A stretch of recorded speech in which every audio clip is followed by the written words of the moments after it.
Doctor ইউনূসকে বলতে চাই, যদি কোনোভাবে আপনারা শেখ হাসিনার মতো রাস্তা অনুসরণ করেন তাহলে প্রফেসর ইউনূস সাহেব আপনাকেও এক সময় রুমাল নাকি দিয়ে পদত্যাগ করে বিদায় নিতে হবে। যমুনা ঘেরার কোনো কর্মসূচি দিবেন কিনা, যদি এরকম চিন্তা ভাবনা আছে কিনা, যেহেতু আপনারা ঢাকাবাসী আজকে যেভাবে রাজপথে নেমেছেন, যতদিন পর্যন্ত এই জনাব ইশরাক হোসেনের একজন সজ্জন ব্যক্তি, একজন ভদ্রলোক মেয়র পদে তাকে বসানো না হবে ততদিন পর্যন্ত আমাদের আন্দোলন চলবে। সেই ক্ষেত্রে বলতে চাই, আজকে ঢাকাবাসীর আন্দোলন ৭ম দিন, যদি ৭০ দিন আন্দোলন করতে হয় আমরা ৭০ দিন রাজপথ দখলে রাখবো। আদালতের রায় যেটা আছে সেটা কার্যকরের জন্য আমাদের পূর্ণাঙ্গ ভূমিকা থাকবে। আমরা রাজপথ ছাড়বো না, আমরা ন্যায্যতার পক্ষে আন্দোলন করছি।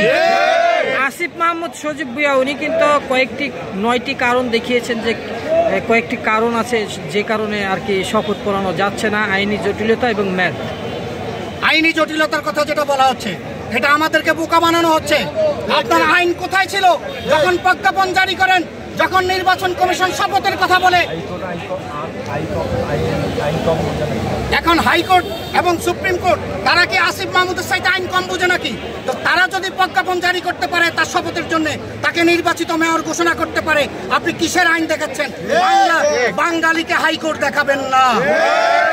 গত 3 দিন আগে আমি একটি সংবাদ সম্মেলনে ছিলাম ইশরাক হোসেনের, সেখানে উনি কিন্তু সরাসরি বলেছেন যে ঢাকাবাসী স্বতঃস্ফূর্তভাবে এখানে আন্দোলন করেছে, তিনি তাকে আপনাদের বলেননি, এবং আপনারা চলে গেলেও তিনি বাধা দেবেন না, বা থাকলেও বাধা দিবেন না।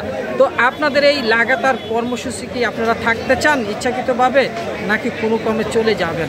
আপনাকে একটা কথা বলি, বেশিবাদী আক্রমণে যখন বাংলাদেশের সকল মানুষ ক্ষতিগ্রস্ত হয়েছেন, মামলা হামলার শিকার হয়েছেন, মৌলিক অধিকার প্রতিষ্ঠিত করতে পারেনি, তখন আপনারা দেখেছেন এই পেশিবাদের বিরুদ্ধে ছাত্র জনতার আন্দোলনে সারা বাংলাদেশের মানুষ রাজপথে নেমেছিল। সেদিন সকল শ্রমজীবী মানুষ, রিক্সাওয়ালা, ইঞ্জিনিয়ার বলেন, উপর থেকে নিচের লেভেল পর্যন্ত সকল মানুষ রাস্তায় নেমেছিল শুধু ন্যায্যতার দাবিতে।